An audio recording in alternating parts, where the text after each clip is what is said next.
Well, good evening, everybody. It's 7 p.m. on August 16th. I call this meeting of the Sarpy County Planning Commission to order. If you'd please join me in a pledge of allegiance.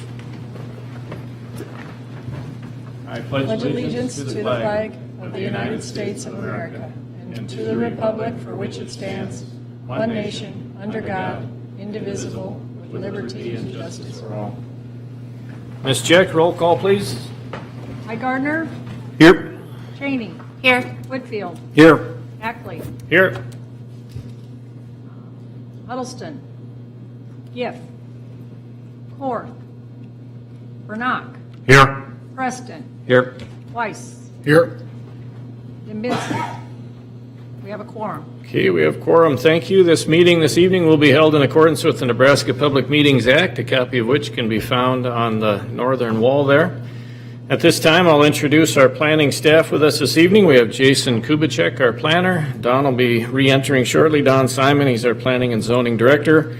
We've got Kelly Jack, planning coordinator, Nicole Spitzenberger, county attorney, and Jose Garcia, is that you back there, providing tech support? Thank you.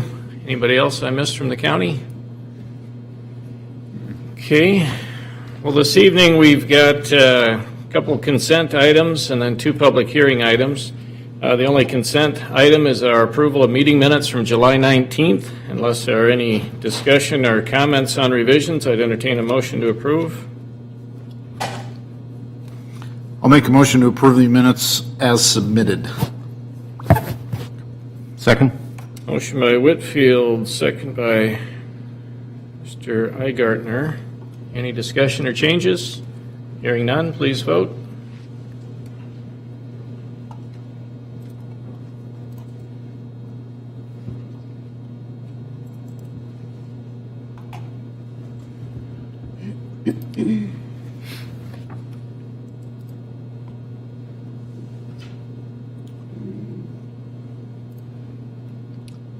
Five votes for, two abstaining, and it's Cheney and Bernack. Motion carries. Thank you. For our public hearing items this evening, we will have the county present the item that's being brought forward. And after that, if the applicant is here, and if they happen to not be the county, they can speak and provide any other additional information they would like. After that, we open the public hearing, and we ask that you come forward, sign in, state your name, and you can ask any questions or voice any concerns in favor of or opposed against. With that, our first public hearing item this evening is a comprehensive plan amendment to the future land use map for map 12 and the growth management zone map 13 of the land use and growth management plan. The applicant is the Sarpy County Planning Department. Mr. Kubicek.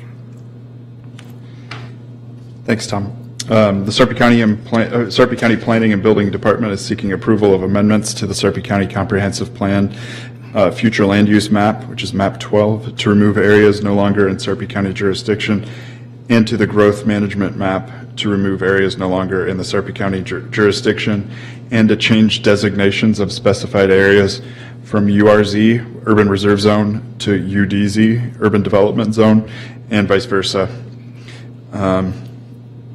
Basically, there's about 5 areas here on the map, and they're described in detail in the staff report on why we're making the changes.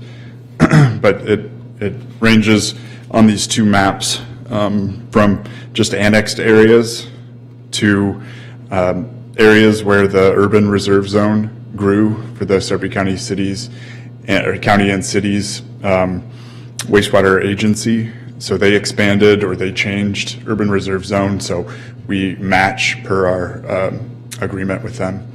So that kind of sums up basically what the changes are. There is one additional change on this area right here. This area was urban reserve zone, or is currently urban reserve zone, and we are proposing a change to rural development zone, which is what is over here. Basically, this is the only area in the southern Sarpy watershed area that is urban reserve zone or even urban development zone. So we'd like to stay consistent with the wastewater agency and keep the urban reserve zone and urban development zone only in what their areas are showing in this part of the county. Basically, that change, and then, area D is where we have the changes made by the agency, and then C, B, and A are areas that were removed from the county's jurisdiction through a few different methods, but just updating these two maps, the growth management map and the future land use map. But I'll answer any questions after I give the recommendation here. Staff recommends approval of the proposed amendments to the Sarpy County Comprehensive Plan as shown on the exhibits for the future land use map, map 12, and the growth management map, map 13, as they are consistent and compatible with the surrounding area and with the overall comprehensive plan goals and objectives. Let me know if you have any questions on that. Okay, thank you, Mr. Kubicek. Anyone here from the public this evening like to ask questions on the change of maps or have comments in favor or opposed? Now would be the time to come forward. Seeing no one coming forward, we will close the public hearing. Any questions or comments from the commission?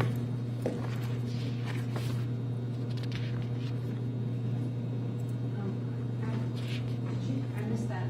Did you say that something needed to be changed from what is published? It was advertised as we were looking at the residential decision matrix and making some changes there. So when we advertised that, we took that out from what we're actually proposing here. Okay, so what you have in your report is correct? Yes. And this report is the same as what's online? Uh-huh. Okay, good. Sorry, I just wanted to. No, Yeah. you're good. Yeah. I guess one question, Mr. Kubicek, on the last item you raised, that area E, by changing from urban development area to rural development, if any of the current folks down there with their use permits have to come for renewal, Falconwood or whatever, the change from urban to rural doesn't affect them for a renewal, does it? This won't affect them for any renewal purposes. Their platting is going through. They just have to file it, but that it won't affect the growth management zone or the future land use map. Won't affect that. Thank you. I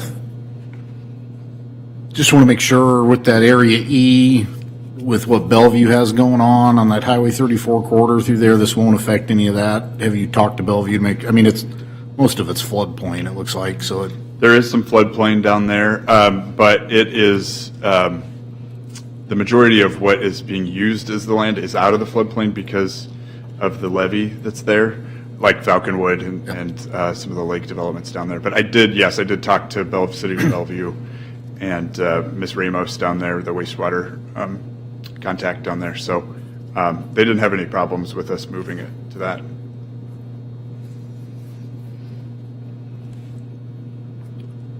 There's no other questions or comments. I'd entertain a motion. I would move to recommend approval of the proposed amendments to the Sarpy County Comprehensive Plan as shown on the exhibits for the future land use map, map 12, and growth management map, map 13, as they are consistent and compatible with the surrounding area and the overall comprehensive plan goals and objectives.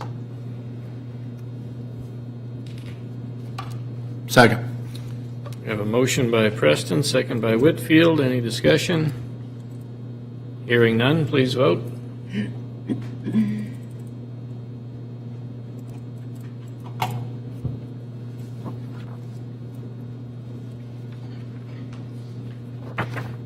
Seven yeas, motion carries. Okay, do you have a date for that going to county, or do we need to announce? It'll go fairly quickly. Probably at the minimum 3 weeks from now. Okay. All right, our second public hearing this evening is a text amendment to the Sarpy County zoning regulations, Section 9 for agricultural farming district, Section 10 agricultural development district, Section 41 the wind and solar energy regulations, and Section 44 on definitions. The applicant is Timothy Hutman and the Sarpy County Planning and Building Department. Mr. Kubicek. All right. Thank you, Mr. Ackley. Applicants Tim Hutman and the Sarpy County Planning Department are seeking approval of text amendments to the Sarpy County zoning regulations to add small ground-mounted solar regulations in Section 9, Agricultural Farming District, Section 10, Agricultural Development District, Section 41, Wind and Solar Regulations, and Section 44, Definitions. In Section 9 and 10, we're adding solar conversion system, small ground-mounted, as an accessory use with height and lot requirements and a distance requirement from an existing off-site dwelling. In Section 41, we're changing the definitions for small ground-mounted and adding design guidelines and the 150-foot rule for the off-site residential structures, adding clarification to the decommissioning requirements. In Section 44, we're changing the definitions for small ground-mounted and adding design guidelines, plus the 150-foot rule for off-site residential structures. So staff is recommending approval of the changes to the Sarpy County zoning regulation in Section 9, Agricultural Farming District, Section 10, Agricultural Development District, Section 41, Wind and Solar Regulations, Section 44, Definitions, as shown in Attachment A, which is the red line copy of the Sarpy County zoning regulations. Let me know if you have any questions. Thank you, Mr. Kubicek. Mr. Hudman, if you're here, do you have any comments you'd like to make? We'd invite you to come forward. We'll have you state your name for the record, and then... Hi, good evening. Tim Hutman. I live, that's my property where I'd like to put this. I essentially just want to get the solar going. I've got a metal roof on my house, so it doesn't really fit to put the panels on the roof as the existing code is. I got some different outbuildings, but I got a 24-acre property where I'm plenty far away from the house, and it's very difficult to see this unless there's one neighbor to the east of me, which I think he's going to be looking to do the same thing here soon. Other than that, I just would really like to get some solar going. Okay, thank you, Mr. Hudman. Thank you. Okay, we will open the public hearing. Anyone here this evening that wishes to speak in favor of, opposed to, or have questions on this text amendment? Seeing no one coming forward, we will close the public hearing. Mr. Whitfield? Off-site, 150 feet. If I build it, Tom's house has to be 150 feet away from it, not my house. That's what, or if I'm on a different lot, what's the how does the off-site end up being defined? The idea is staying 150 feet away from an existing dwelling. So if you like in Mr. Hutman's case, he has a house, but these are ground mounted, so the location has to be 150 feet away from off-site dwellings. So your house, not mine. yeah. It's an accessory use, so the accessory, I think 6 feet would be required for your own house. But Is there I guess, how do we come up with the 150 feet? And I ask that because, as an example, in Bellevue, I know there's a guy about 3 blocks from me, and he's got probably a dozen solar panels in his backyard, where a normal subdivision, we probably have 10 or 15 foot setbacks between houses. I get it that we're in ag and distances are greater, but I'm just trying to think how we came up with 150 feet. yeah, I believe we worked with the attorney's office a little bit on that, so I don't want to steal any thunder there or make you correct me. No, I'll So answer. you helped us. You know, Thunder, we're expecting thunder. I can bring the thunder. So in looking at revamping some of these regulations, I looked at a lot of different jurisdictions, and I think I found some version of 150 feet in one or more. And so that's really, I hijacked it from another jurisdiction. I think I looked at New York, Minnesota, Iowa, maybe Pennsylvania, and then a couple of articles which had a compilation of various sections from the zoning, from other zoning places. So it's arbitrary. I mean, Well- it seemed reasonable. Sure. So if we had an SID within county jurisdiction,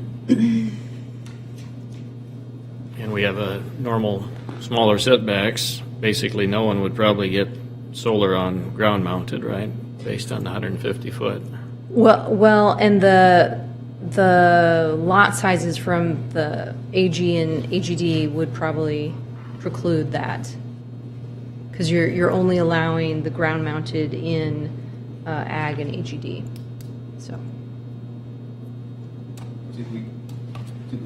We're not putting it in straight ag, just AGD and, AG and AGD, Both of them, yeah. yeah, both. Mr. Hutman made I the, thought mine was AGR, I'm sorry, it is straight AG, my bad. Mr. Hutman made the application for AG. That's what his property is, over 20 acres. And then we followed up with the AGD and the other changes. What about size and quantities? I mean, I see here it says small ground-mounted solar energy system, but define small. We did define small, and the definition really is an attempt at limiting the amount of energy produced to 130% of what's needed for the site, either in the past 12 months or projected 12 months. So that dictates the size of the unit. yeah, I think, I mean, if you've got, the idea here was limiting it to 130%, so we don't, I think we didn't want to see community solar, really wanted to see solar just for the site being used, and so thought 130% might be good. Other jurisdictions, again, this was something that came from another jurisdiction, it started out at 110, and when we had some conversations with some OPPD representatives, they thought, well, 110 might, what happens there? So I just bumped it up to 130, thinking that's enough of a buffer to be realistic. So, sorry, I didn't mean to steal your thunder. No, that was great. That's how.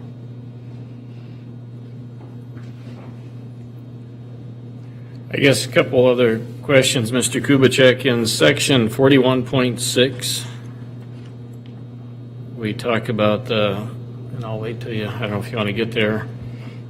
In A1, it talks about a solar conversion system attached to a principal building, and I guess based on the definitions we have elsewhere, I wonder if that first one, A1,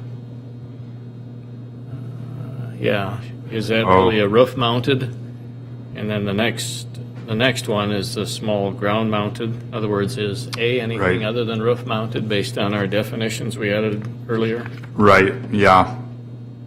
Which is attached to an integral part of a principal building. That is what we mean is the roof mounted.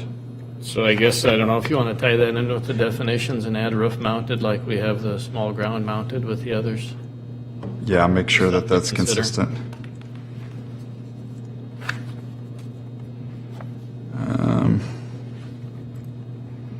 And I guess policy-wise, it is interesting, and clearly we have an application tonight based on someone who wants to use this in ag, but if we did have someone who wanted to have pole-mounted solar in a regular subdivision, we certainly have them in municipalities, at least Bellevue has them, for right or for wrong.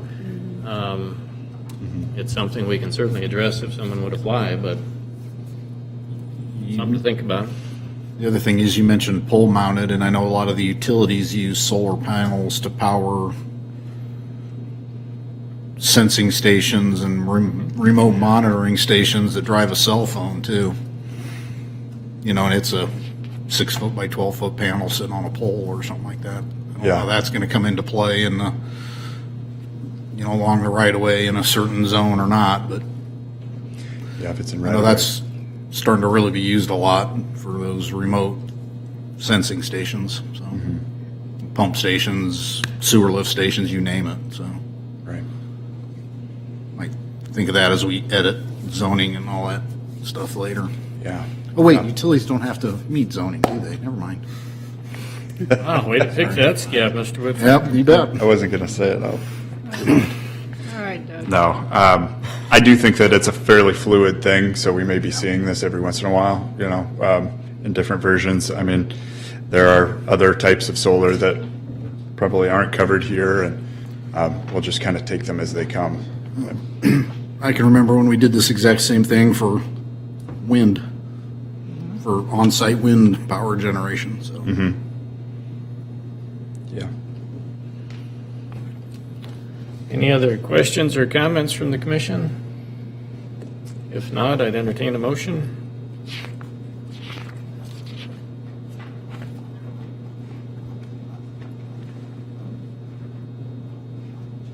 I would move to recommend approval of the changes to the Sarpy County zoning regulations in Section 9, Agricultural Farming District, AG, Section 10, Agricultural Development District, AGD, Section 41, Wind and Solar Energy Regulations, Section 44, Definitions as shown in Attachment A, the red line copy of the Sarpy County zoning regulations, Sections 9, 10, 41, and 44. Did you want to state a reason because it's consistent with the comprehensive plan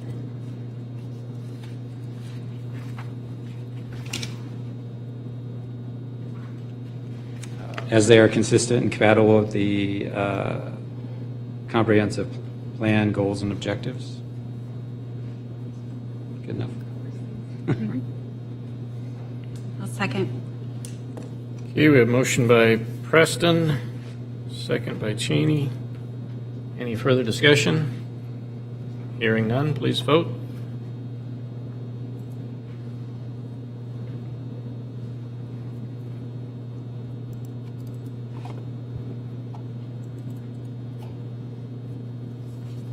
Seven yeas, motion carries. Okay, and that will also go to Sarpy County Board probably within 3 weeks or so. Yeah, that one will likely go very quickly as well. Okay. That concludes our public hearings on our correspondence agenda. Any commissioners' reports this evening? Hearing none. Mr. Kubitschek, Planning Department updates. We still have the MPZA coming up, so if you want to get signed up for that in September, forget the exact week, but let me know if you want to get involved with that. And then next month, I believe we will be having another Planning Commission meeting, so we'll keep you updated though, for sure. Other than that, no updates. So. Okay. If the CLEs, I think that's on September 14 to 16. If the CLEs are loaded on Wednesday the 14th, I'll be heading down there. If anybody wants to ride along, you're welcome. If you can handle a Toyota Camry. Anything else this evening? Otherwise, our next meeting, September 20th, and we'll call this meeting adjourned at 7:22. Thanks, everybody. All right.